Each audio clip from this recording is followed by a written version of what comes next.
সুপ্রিয় সুধীমণ্ডলী, কেমন আছেন আপনারা? স্বাগত জানাচ্ছি নতুন একটি ভিডিওতে। আজকে কথা বলবো বাংলাদেশের অন্যতম সাধারণ একটা রোগ পিত্তথলির পাথর নিয়ে। বাংলাদেশের বা সারা বিশ্বেই বলি 100 ভাগের মধ্যে 80 ভাগ রোগীরই কিন্তু পিত্তথলির পাথর থাকলে সেটার কোনো ধরনের উপসর্গ দেখা দেয় না। কোনো কারণে আল্ট্রাসোনোগ্রাফি করতে গেলে হয়তো বা এটা ধরা পড়ে যে না, ওই রোগী পিত্তথলির পাথর আক্রান্ত। যেহেতু ব্যথা হয় না, তাই মাথা ব্যথা হয় না চিকিৎসার ব্যাপারে।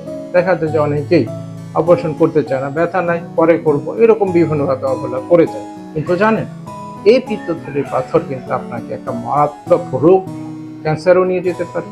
হ্যাঁ, পিত্তথলির ক্যান্সারের অন্যতম প্রধান কারণ হচ্ছে পিত্তথলির পাথর। তারা কাদের সাধারণত পিত্তথলির পাথর থেকে পরবর্তীতে ক্যান্সার হতে পারে সে বিষয়ে একটু আলোচনা।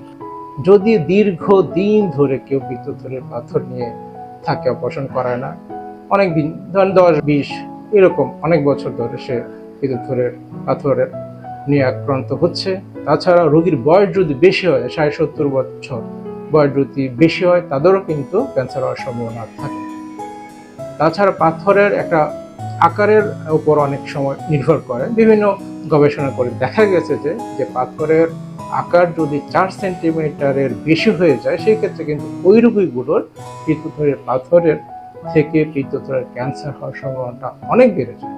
তাই সবার প্রতি অনুরোধ থাকবে, পিত্তথলির পাথর হলে দেরি না করে যত দ্রুত সম্ভব একজন অভিজ্ঞ সার্জন দিয়ে অপারেশন করিয়ে নেবেন। তাহলে এই মারাত্মক ব্যাধি থেকে হয়তোবা নিচে বাঁচতে পারবেন। সবাইকে অনেক ধন্যবাদ।